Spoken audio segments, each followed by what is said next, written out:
Hi everyone, कैसे हो आप सभी लोग। आई होप आप लोग अच्छे होंगे। मैं हूं राहुल जेसवाल एंड स्वागत करता हूं आप सभी का एक बार फिर हमारे यूट्यूब चैनल JR ट्यूटोरियल्स में।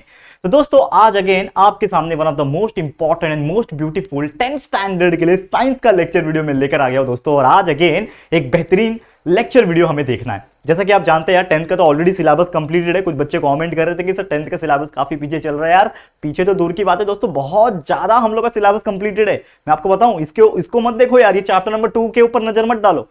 हम आपको ऑलरेडी बता चुके हैं यार, आपके लिए ऑलरेडी हमने प्रीवियस ईयर के पहले ही हमने कंप्लीट कर दिया था सिलेबस। आपका पूरा science subject, science 1 science 2 maths 1 maths 2 English grammar history geography political science, हर एक चीज पहले से ही अप टू डेट कंप्लीट है। जो 25% सिलेबस रिड्यूस किया गया था, याद है आपको कोविड के टाइम पे, वो तक मैंने पढ़ाया हुआ है, वो भी पढ़ाया हुआ है दोस्तों। यानी और क्या चाहिए आपको। तो हर एक चीज पहले से ही प्रेजेंट है। हमारे जो ओल्ड व्हाइट बोर्ड वाले वीडियोस है ना, वो बेहतरीन है। कुछ लोग बोलते हैं आउटडेटेड हो गए। क्या आउटडेटेड मतलब क्या होता है यार? मैंने पढ़ाया यार, पूरा खून पसीना एक करके पढ़ाया। पसीने भी दिख जाएंगे मेरे, जब एसी नहीं हुआ करता था मेरे पास। पढ़ाया तो वही है ना, पढ़ाया तो वही चीज है। बस यहाँ पे कलरफुल चीजें दिख रही है, वहां पे आपको ब्लैक एंड व्हाइट चीजें दिख रही होगी, बस। और कुछ फर्क नहीं है यार, और कुछ फर्क नहीं है। एनर्जी सेम है, उल्टा और ज्यादा एनर्जी था, क्योंकि उस टाइम पे तो और फ्रेश था मैं। अभी तो लगभग 2-3 साल से पढ़ा के थोड़ा सा एनर्जी लेवल कम हो गया है, लेकिन उस टाइम पे तो और फ्रेश था। तो जाके वीडियोस देखो यार, अंडर एस्टिमेट मत करो उस चीज को। सिर्फ व्हाइट बोर्ड है इसका मतलब ये नहीं है ना कि उसमें क्वालिटी नहीं होगी पढ़ाई की। कॉन्सेप्चुअल नॉलेज बेहतरीन से बेहतरीन है। और ये तो हमने वापस से आपको पढ़ाना शुरू किया है ना, ये तो आपको फिर से पढ़ाना शुरू किया है। और फिर से हम लोग सेकंड चैप्टर तक पहुंच चुके हैं यार। कितना दिन बाकी है यार? बहुत टाइम बाकी है अभी। ऑलमोस्ट आपका चैप्टर जो है ना, जितने भी सिलेबस है ना, वो दोबारा पढ़ा के डिजिटल बोर्ड पे पढ़ा के कंप्लीट हो जाएगा। और एग्जाम के टाइम रिवीजन भी स्टार्ट हो जाएगा, जैसा लास्ट ईयर किया था। याद है LMR सीरीज करवाया था, last moment revision series, shortcut revision, SCR series, ऐसे कई सारे सीरीज हमने लॉन्च किए थे दोस्तों। तो टेंशन की बिल्कुल जरूरत नहीं है। और इस बार तो हमारे पास डिजिटल बोर्ड और कैमरा है, मतलब इस बार तो लाइव करेंगे। पिछली बार तो हम लोग ने वो किया था, प्रीमियर किया था। इस बार तो लाइव करने वाले हैं सब चीज। तो टेंशन मत लेना यार, सब चीज मिलेगा आपको। क्या क्या टेंशन है आपको? कुछ टेंशन है नहीं है ना? तो टेंशन लेने की जरूरत बिल्कुल नहीं है। चलिए शुरुआत करते हैं। तो बेसिकली आज क्या पढ़ने वाले हैं हम लोग? आज हम लोग 10th स्टैंडर्ड का जो चैप्टर नंबर 2 है, पीरियोडिक क्लासिफिकेशन ऑफ एलिमेंट, इसका हम लेक्चर नंबर 5 लेकर आए हैं। उसके पहले लेक्चर नंबर 4 में हमने मॉडर्न पीरियोडिक टेबल बहुत अच्छी तरीके से कंप्लीट किया था। जिन्होंने नहीं देखा है, बहुत बेहतरीन लेक्चर मिस कर रहे हैं यार। जाके लेक्चर नंबर 4 देखो, पूरा का पूरा modern table, modern periodic table display किया था और एक एक बारीकी से हर एक चीज एक्सप्लेन किया था। जाके लेक्चर नंबर 4 देखना, इस चैप्टर का मजा आ जाएगा देख के।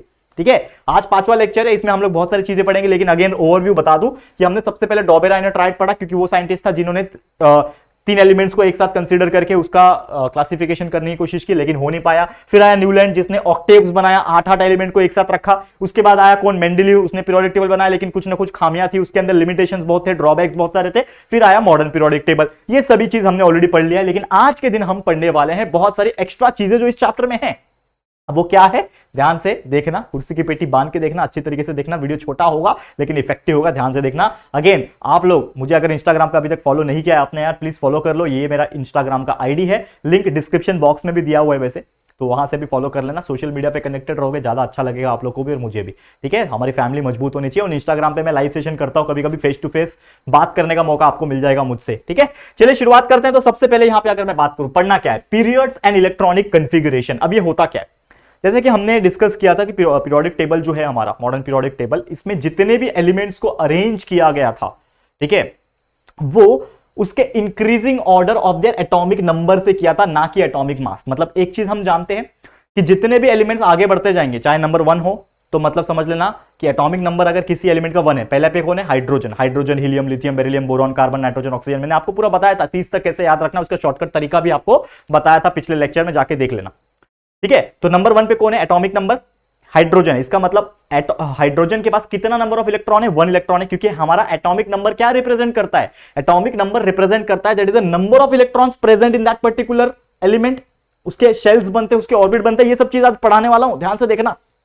ठीक है, वो सब चीज आज पढ़ाने वाला हूं। इसका मतलब यह है दोस्तों कि नंबर ऑफ एलिमेंट्स जितने भी रहेंगे, उसके अंदर नंबर ऑफ इलेक्ट्रॉन्स जितने प्रेजेंट है, वो हमें क्या बताता है? एटॉमिक नंबर बताता है। और वही एटॉमिक नंबर इंक्रीज होते जा रहा है। नंबर 1 पे हाइड्रोजन है, तो उसके पास 1 एटॉमिक नंबर है, इसका मतलब 1 इलेक्ट्रॉन प्रेजेंट है। सेकंड नंबर पे हीलियम है, ठीक है ना, हीलियम है, तो हीलियम के पास समझ लेना कि 2 इलेक्ट्रॉन है, इसके लिए वो दूसरे नंबर पे। तीसरे पे कौन है? लिथियम, इसका मतलब 3 इलेक्ट्रॉन है। चौथे नंबर पे कौन है?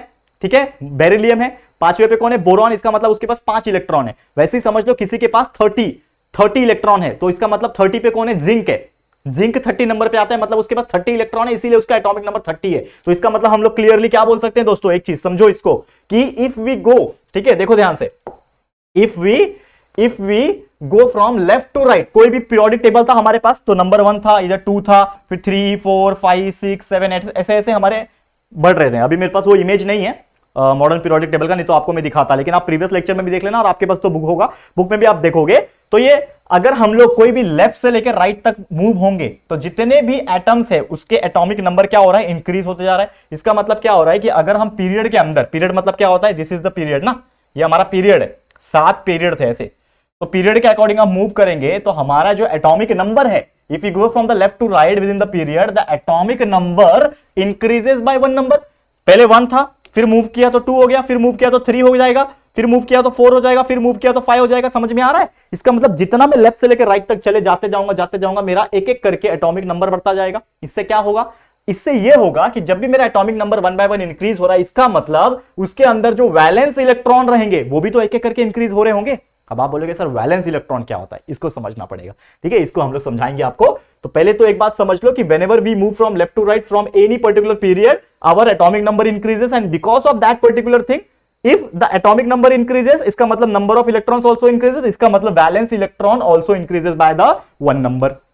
समझ में आ गया? अब इसके पीछे का क्या रीजन है वो मैं आपको बताऊंगा, ध्यान से देखना। दैट इज और topic is electronic configuration and it's shells. So shells का मतलब क्या होता है, समझ लो कि कोई मेरे पास एक पर्टिकुलर एलिमेंट है, ये है मेरे पास एक एलिमेंट जिसका नाम है मेरे पास सोडियम। ये क्या है मेरे पास, सोडियम नाम का एलिमेंट है। अब आपको पता है कि सोडियम जो होता है ना, सोडियम, इसका जो एटॉमिक नंबर होता है वो 11 होता है। मतलब इसके पास कितने इलेक्ट्रॉन्स होंगे, 11 इलेक्ट्रॉन्स होंगे। तो ड्रॉ कैसे किया जाता है, तो आपको मैं बता दूं, कभी भी याद रखना, जो इलेक्ट्रॉन्स के शेल्स ड्रॉ होते हैं, या फिर जिसको हम लोग बोलते हैं ना, that is drawing the orbits, drawing the orbit. जैसे हमारा सोलर सिस्टम होता है कि ये सन है, सन के आसपास कैसा बहुत सारे एलिमेंट्स चक्कर काटते हैं, ठीक है ना, बहुत सारे एलिमेंट्स क्या करते हैं, चक्कर काटते हैं सन के आसपास। तो उसी प्रकार समझ जाना कि जो हमारा मेन एलिमेंट होता है उसके ऑर्बिट्स में बहुत सारे शेल्स होते हैं, और वो शेल्स, ऑर्बिट मतलब shell is nothing but shells मतलब ऑर्बिट। अब वो उसके अंदर क्या होता है, इलेक्ट्रॉन्स जो है वो रिवॉल्व होते रहते हैं। अब वो इलेक्ट्रॉन्स कितने रिवॉल्व होंगे, कैसे रिवॉल्व होंगे, इसको समझना पड़ेगा आप लोग को। कैसे होता है ध्यान से समझो।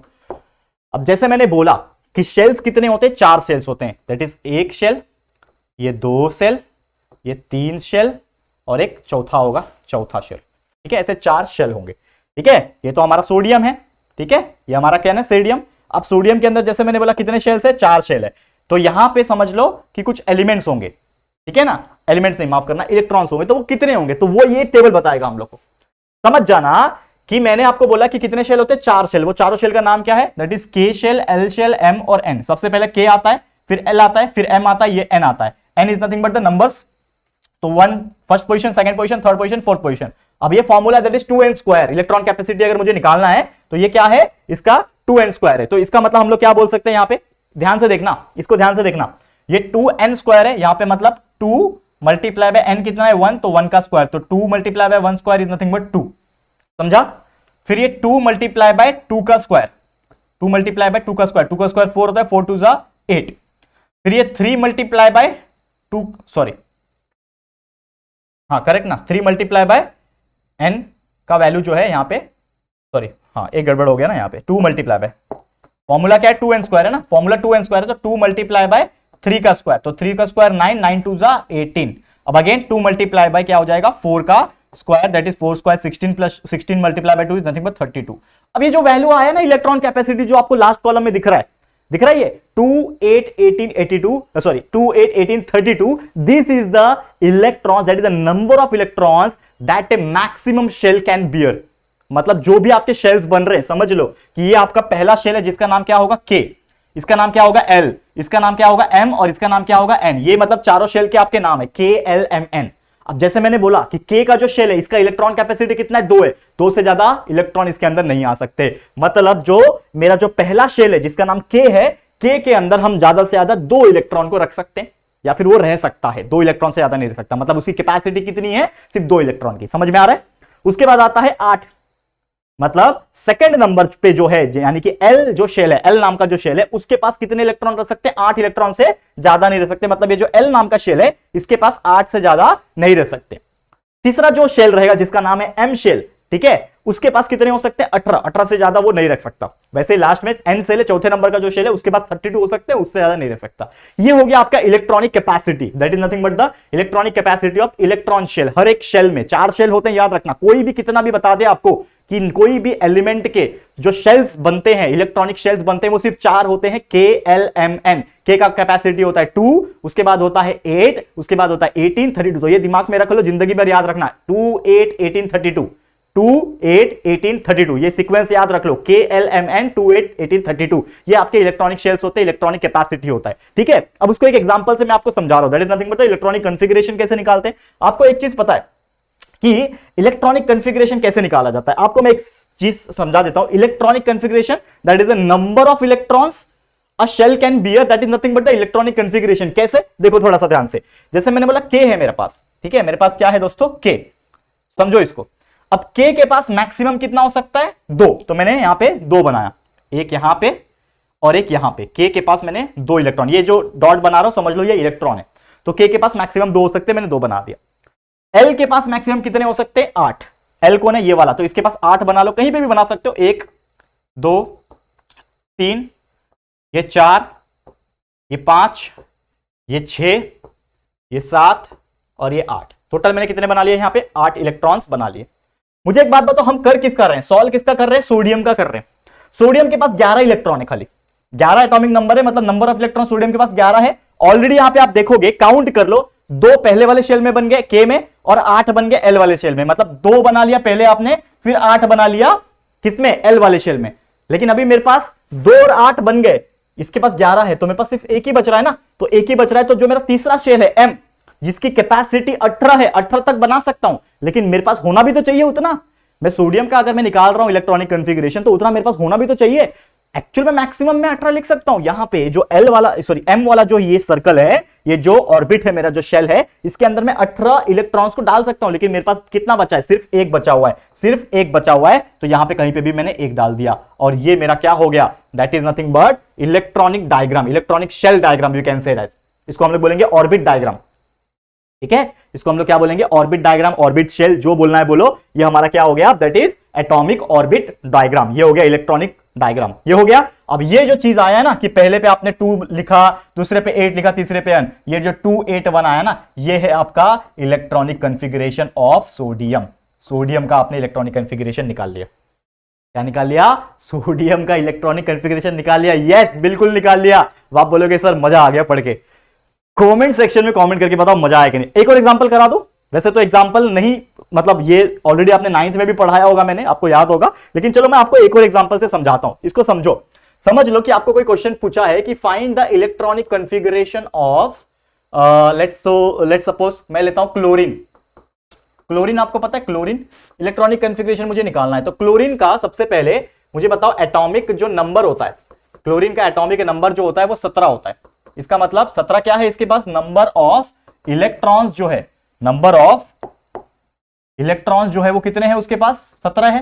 नंबर ऑफ इलेक्ट्रॉन कितने हैं? 17 है। अब मुझे सबसे पहले क्या बनाना पड़ेगा? इसका इलेक्ट्रॉनिक शेल, ठीक है। तो सबसे पहले मैं बनाऊंगा हमारा इलेक्ट्रॉनिक शेल, ठीक है। समझ लो कि मेरे पास क्या है? क्लोरीन नाम का एक क्या है? एटम है, ठीक है। अब इसके कितने ऑर्बिट बन सकते हैं? मैक्सिमम कितने बन सकते हैं? मैक्सिमम कितने ऑर्बिट बन सकते हैं बताओ मुझे। मैक्सिमम बना सकता हूं 4 ऑर्बिट, तो मैं बनाता हूं 4 ऑर्बिट। ये पहला ऑर्बिट, ये दूसरा ऑर्बिट, ये तीसरा ऑर्बिट और ये मेरा चौथा ऑर्बिट। 4 ऑर्बिट दिख रहे हैं, 1 2 3 4। नाम क्या होता है ऑर्बिट्स का? जैसे कि आप जानते भी होंगे, पहले का नाम होता है K, ठीक है, K होता है। दूसरे का होता है दोस्तों L, तीसरे का होता है M और चौथे का होता है N। ये मेरे पास कितने हैं? 4 ऑर्बिट है। और मुझे एक और चीज पता है यहां पे कि पहले पे मैक्सिमम 2 रह सकते हैं, 8 रहते हैं, 18, 32। ये चारों के मुझे याद हो गए, मुझे देखने की भी जरूरत नहीं है, ठीक है। अब मुझे क्या करना है? यहां पे मुझे इसका क्या लिखना है? इलेक्ट्रॉनिक, ये एटॉमिक स्ट्रक्चर भी बनाना है। इसको हम लोग क्या बोलेंगे? एटॉमिक या फिर इलेक्ट्रॉनिक स्ट्रक्चर भी बनाना है और साथ में इलेक्ट्रॉनिक कॉन्फ़िगरेशन भी लिखना है, ठीक है, पीरियोडिक ट्रेंड के हिसाब से। अब समझो इसको। सबसे पहले मुझे पता है K वाले में मैक्सिमम कितने हो सकते हैं? 2 हो सकते हैं। L वाले में मैक्सिमम 8 हो सकते हैं। M वाले में 18 हो सकता है मैक्सिमम और N वाले में 32 हो सकता है। तो पहले में 2 तो हो सकता है ना। तो पहले देखो हमारे पास है कितने? 17 है हमारे पास। तो 17 में से पहले में 2 बना सकता हूं। ये भी चेक करना पड़ेगा ना आपके पास है कि नहीं। पता चला आप हाइड्रोजन का लिख रहे हो तो हाइड्रोजन के पास तो 1 ही होता है खाली, तो सिर्फ एक ही आ जाएगा, खत्म कहानी। ऐसे एक बना दो, खत्म।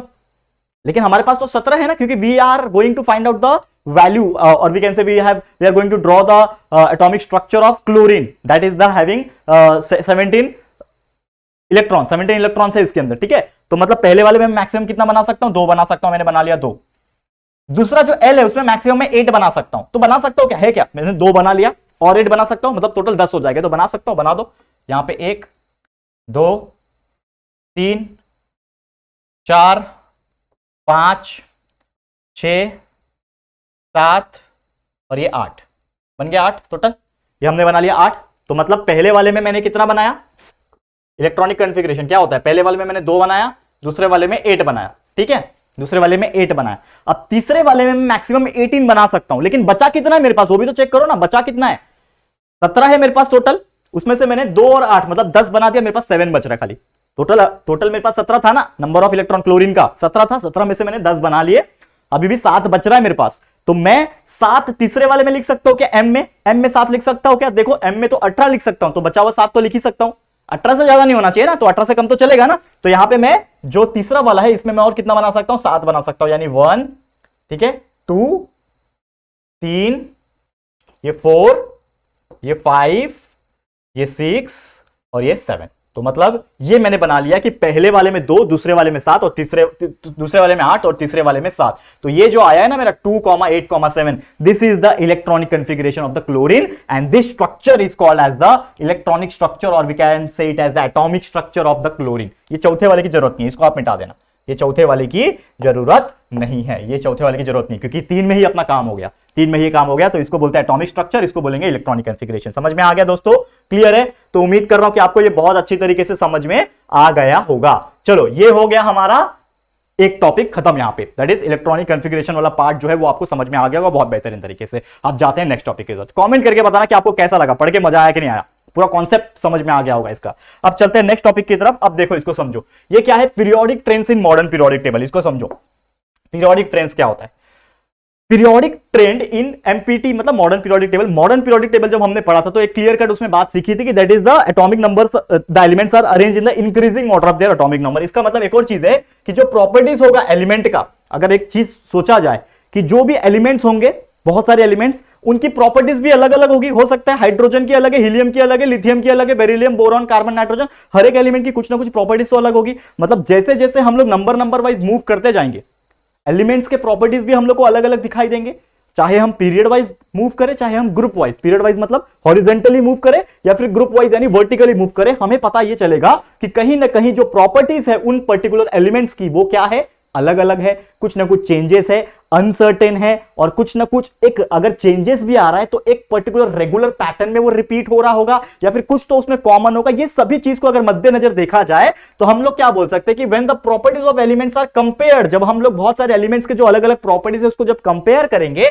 तो हमें क्या मिलेगा, we will get some variations, हमें बदलाव देखने मिलेंगे, कुछ चेंजेस देखने मिलेंगे, वेरिएशंस देखने मिलेंगे। और वो वेरिएशन को अगर आप ध्यान से देखोगे तो वो एक ट्रेंड जैसा रहेगा। ट्रेंड मतलब क्या होता है, जैसे कि एक हर एक का एक ट्रेंड होता है, ठीक है ना, जैसे एक सेल्फी का ट्रेंड आया था, हर कोई सेल्फी ले रहा था, वैसे इसका भी एक ट्रेंड है कि वो जैसे जैसे आप मूव करते जाओगे, 1 नंबर इंक्रीज करते जाओगे, हाइड्रोजन से हीलियम, हीलियम से लिथियम, लिथियम से बेरिलियम, बेरिलियम से बोरॉन, कार्बन, नाइट्रोजन, ऐसे करते करते जाओगे, चाहे पीरियड वाइज जाओ चाहे ग्रुप वाइज, आपको वो चेंजेस दिखेगा और उसके अंदर एक ट्रेंड दिखेगा, आपको एक पैटर्न नजर आएगा कि हाँ ये इस प्रकार से चेंज हो रहा है। तो उसी चीज को कहा जाता है दोस्तों पीरियोडिक ट्रेंड्स। क्या कहते हैं दोस्तों, उसको ही कहते हैं पीरियोडिक ट्रेंड्स। अब ये जो पीरियोडिक ट्रेंड्स है ना, इसमें सिर्फ 3 प्रॉपर्टीज के ऊपर फोकस हम करने वाले हैं, ये सिर्फ 3 प्रॉपर्टीज के ऊपर फोकस करेंगे। सबसे पहला प्रॉपर्टी होता है वैलेंसी, दूसरा प्रॉपर्टी होता है उसका एटॉमिक साइज, और तीसरा प्रॉपर्टी होता है उस चीज का मेटालिक या फिर नॉन मेटालिक कैरेक्टर।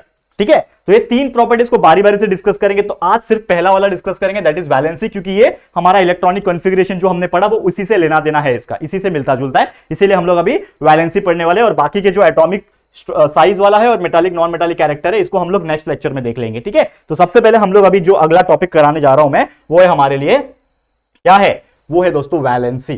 तो वैलेंसी क्या है, इसको हम लोग स्टडी करते हैं।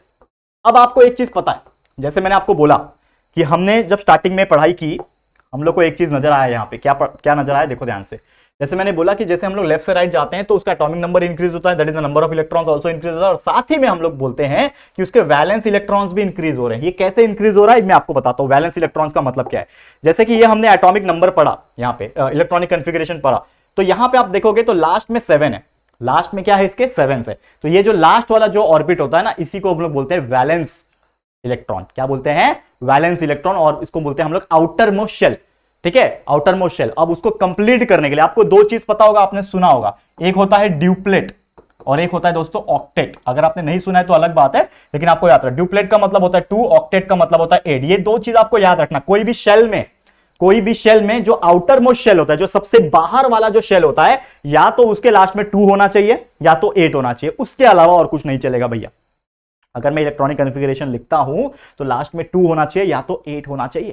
ठीक है, अब ये जो 8 है या फिर 2 है, अगर वो नहीं है तो आपको उसको कंप्लीट करना पड़ेगा किसी और की हेल्प से।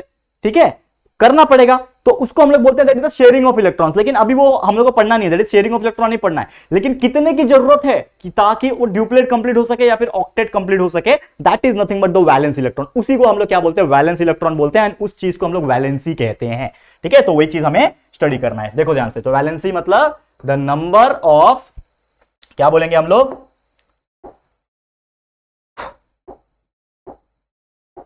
वैलेंसी हम लोग क्या बोलेंगे?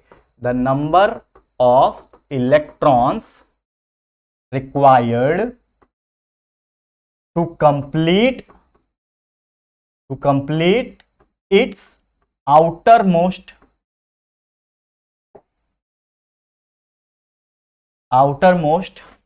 शेल। ठीक है ना, और वो भी क्या कंप्लीट करना है? टू कंप्लीट इट्स ड्यूप्लेट और ऑक्टेट इज कॉल्ड वैलेंसी या फिर वैलेंस इलेक्ट्रॉन। और वो इलेक्ट्रॉन्स को वैलेंस इलेक्ट्रॉन बोलते हैं और इस चीज को हम लोग वैलेंसी कहते हैं। समझो, एग्जांपल समझो वापस से। अभी हमने देखा था, इसका देखा था, क्लोरीन का देखा था। ठीक है ना, इलेक्ट्रॉनिक कॉन्फ़िगरेशन ऑफ क्लोरीन कितना था दोस्तों? अभी हमने देखा था, कितना था? 2,8,7 था। ये था electronic configuration of the chlorine. मुझे एक बात बताओ, लास्ट में 7 है, तो क्या इसका आउटर मोस्ट शेल कंप्लीट है? क्या इसका आउटर मोस्ट शेल कंप्लीट है? क्या इसका 8 है या लास्ट है? नहीं है, 8 या फिर 2 नहीं है ना लास्ट में इसके, तो मतलब ये कंप्लीट नहीं है। इसको कंप्लीट करने के लिए कितना इलेक्ट्रॉन चाहिए? मुझे एक बात बताओ कि मेरे पास लास्ट में 8 होना चाहिए, मेरे पास 7 रुपया है, मेरे पास 7 रुपया है, मेरे को अगर कंप्लीट करना है अपने आप को, यस मैं कंप्लीट करना है, तो मेरे पास 7 रुपया है, तो मैं किसी से एक ले लूंगा तो मैं कितना बन जाऊंगा? अगर मैं किसी से एक ले लूंगा तो मैं कितना बन जाऊंगा? लास्ट में 8 बन जाएगा मेरा। ठीक है, या तो मैं अपना साथ दे दूंगा किसी को, तो अपना ही अगर मैंने साथ दे दिया, ये हट गया 7, अपना अगर मैंने साथ दे दिया तो ये 7 हट गया, तो मेरे पास क्या बचेगा? 2,8। तो ये कंडीशन में भी लास्ट में 8 आ रहा है और ये कंडीशन में भी लास्ट में 8 आ रहा है, लेकिन मैं कौन सा कंडीशन को एक्सेप्ट करूंगा? मुझे एक बात बताओ कि आपके पास आपको एक चॉकलेट खरीदना है, समझ लो एक कैडबरी खरीदना है। अब कैडबरी खरीदने का जो पैसा है वो 8 रुपया है। ठीक है, और आपके पास 7 ही रुपया है, और एक और व्यक्ति है, उसको भी कैडबरी खरीदना है, एक और इंसान है, समझ लो 2 इंसान है, एक मैं हूं राहुल सर, और एक समझ लो कोई और है जे नाम का। ठीक है, अब जे जो है ना, उसको भी कैडबरी खरीदना है। ठीक है, उसको भी कैडबरी खरीदना है, लेकिन उसके पास सिर्फ 1 रुपया है, और आर जो है इसको भी कैडबरी खरीदना है, इसके पास कितना है? 7 रुपया है। ठीक है, तो मैं क्या बोलूंगा कि भाई जे तू मुझे 1 रुपया दे दे, मेरे पास 8 रुपया हो जाएगा और मैं कैडबरी खरीद लूंगा। जे बोलेगा भाई मैं क्यों दूं तेरे को, तू मेरे को 7 रुपया दे, उल्टा तू मेरे को 7 रुपया दे, मेरे पास 8 रुपया हो जाएगा, मैं खरीदूंगा कैडबरी। तो भाई अगर हम इंसानियत के हिसाब से देखेंगे तो किसको देना चाहिए? ये बेचारे के पास तो 1 ही रुपया है ना, तो ये भाई बोलेगा कि भाई मेरे पास तो 1 ही रुपया, मैं कुछ कर नहीं पाऊंगा, एक काम कर तू मेरा 1 रुपया ले ले और तू अपने आप को 8 बना ले और अपना कैडबरी खरीद ले। तो यहां पे भी सेम वही चीज होता है कि यहां पे इंसानियत ही देखी जाती है एक तरीके से, मतलब इंसानियत तो नहीं बोलूंगा, लेकिन साइंस के हिसाब से अगर देखा जाए तो जो चीज इजी होता है करना, यानी कि 287 था, तो ये अपना 7 देने से अच्छा किसी और से 1 ले लेगा, तो क्या बन जाएगा? 288 बन जाएगा, यानी अपना जो आउटर मोस्ट शेल था वो कंप्लीट कर लेगा, ये अपना ऑक्टेट को कंप्लीट कर लेगा। तो उसने कितने की हेल्प मांगी, कितनी की मदद मांगी? उसने मांगी 1 इलेक्ट्रॉन की मदद, तो इसका वैलेंसी हो जाएगा 1। इसने 1 लिया ना कंप्लीट करने के लिए, 1 ही लिया ना, 7 दिया तो नहीं, 1 लिया, दैट इज नथिंग बट उसका वैलेंसी हो गया। समझ में आ गया? एक और एग्जांपल करा दूं, समझ में आ जाएगा वैलेंसी का मतलब। चलो इसको देखो, अभी देखो, अभी ध्यान से देखना, एक और एग्जांपल करा रहा हूं, इसको समझो। समझ लो कि आपको बोला हुआ है एल्यूमिनियम, एल्यूमिनियम का वैलेंसी निकालो। ठीक है, सबसे पहले आपको पता पड़ेगा कि atomic number of aluminium is 13। Electronic configuration कैसे लिखोगे मुझे बताओ। पहले पे 2 आ जाएगा, दूसरे में 8 आ जाएगा। ठीक है, कितना बच रहा है, 3 बच रहा है, तो 283 ये मेरा क्या हो गया, इलेक्ट्रॉनिक कॉन्फ़िगरेशन। वैलेंसी कैसे निकालोगे इसका, इस चीज का वैलेंसी कैसे निकालोगे, तो मुझे एक बात बताओ, मेरे पास 283 है, तो मेरे को कंप्लीट करने के लिए मुझे और 5 की जरूरत है ना। लास्ट में तो 3 है ना, लास्ट वाला देखना खाली, लास्ट में 3 है, मुझे कंप्लीट करने के लिए कितना चाहिए, 5 और चाहिए। तो या तो मैं 5 ले लूंगा और 8 कर लूंगा अपने आप को, या तो मेरे पास 3 है वो दे दूंगा मैं। तो देना मेरे लिए क्या आसान है, मेरे लिए 5 लेना आसान है कि 3 देना आसान है। तो मैं अपना 3 छोटा नंबर है ना मेरे पास नंबर छोटा है, तो मैं 3 जो है वो देना आसान है, किसी का भला हो जाएगा। तो मैं कितना दे रहा हूं, 3 दे रहा हूं। तो जितना भी दे रहा हूं या फिर ले रहा हूं जो मेरे लिए इजी है, तो मैं देना इजी है, और वो भी कितना देना इजी है, 3 देना इजी है। इसका मतलब वैलेंसी कितना हो जाएगा, 3 हो जाएगा। समझ में आ रहा है, समझ में आ रहा है। चलो एक और एग्जांपल, लास्ट एग्जांपल आप लोगों को समझा देता हूं। एक और क्वेश्चन आप समझ लो, पूछा है कार्बन। ठीक है, इसके बाद मैं एक और कराऊंगा, ठीक है, ताकि आप लोगों का पूरा डाउट क्लियर हो जाए। बचा कुचा जो भी रहेगा, कार्बन है मेरे पास। ठीक है, कार्बन है, कार्बन का इलेक्ट्रॉनिक कॉन्फ़िगरेशन बताओ। पहली बात तो एटॉमिक नंबर होता है 6, एटॉमिक नंबर 6 होता है, तो इलेक्ट्रॉनिक कॉन्फ़िगरेशन हो जाएगा 2,4। इलेक्ट्रॉनिक कॉन्फ़िगरेशन 2,4 हो गया। मुझे बताओ वैलेंसी कितना आएगा। जैसे मेरे को पता है कि कंप्लीट करने के लिए मेरे पास लास्ट में 8 होना चाहिए, ऑक्टेट होना चाहिए ना, 8 होना चाहिए। तो मेरे पास तो 4 है, तो मैं अपना 4 किसी को दे दूंगा, 8 मैं अपना 4 दे दूंगा, तो क्या बचेगा लास्ट में, मैं अपना 4 किसी को दे दिया तो सिर्फ 2 बचेगा। तो 2 भी तो चलता है ना। ठीक है, मैं अपना 4 किसी को दे दूंगा तो मेरे पास 2 बचेगा, तो वो भी चलता है। लेकिन मैं किसी और से 4 ले भी तो सकता हूं, मैं 8 कर सकता हूं अपने आप को, 4 ले लूंगा तो ये 8 बन जाएगा, तो 2,8 हो जाएगा। तो दोनों ही केस इक्वल दिख रहा है मुझे, दोनों ही केस इक्वल दिख रहा है, चाहे मैं अपना 4 दूं या फिर 4 किसी से लूं, दोनों ही इक्वल है। तो ऐसे केस में जितना दे रहा हूं या फिर उतना ले रहा हूं, वही हमारा वैलेंसी हो जाएगा। That is valency is nothing but 4। Valency कितना हो गया, 4। ठीक है, एक और एग्जांपल कराता हूं। लेट सपोज आपको बोल रहा है कि सोडियम का निकालो। ठीक है, अब सोडियम का एटॉमिक नंबर होता है 11, इलेक्ट्रॉनिक कॉन्फ़िगरेशन है उसका 2,8, 11, सॉरी 2,8, 1 हो गया इलेक्ट्रॉनिक कॉन्फ़िगरेशन। वैलेंसी कैसे निकालोगे, जैसे मैंने बोला लास्ट में मेरे पास 1 है, अब मेरे पास 1 है, इसको मुझे 8 करना है, तो मैं 1 अपना किसी को दे दूंगा या फिर मैं किसी और से 7 लूंगा। और तो मेरे को किसी से 7 लेने को अच्छा नहीं लग रहा है, मैं अपना ही 1 दे देता हूं दान में, तो मेरा वैलेंसी कितना हो जाएगा, 1, क्योंकि मैंने अपना 1 दे दिया उसको। ठीक है ना, इजी मेरे लिए क्या था, 7 लेना इजी था कि 1 देना इजी था, तो मेरे लिए 1 देना मेरा वाला इजी था, तो इजी जो है वो हमारा वैलेंसी हो जाएगा। तो वैलेंसी इज नथिंग बट 1।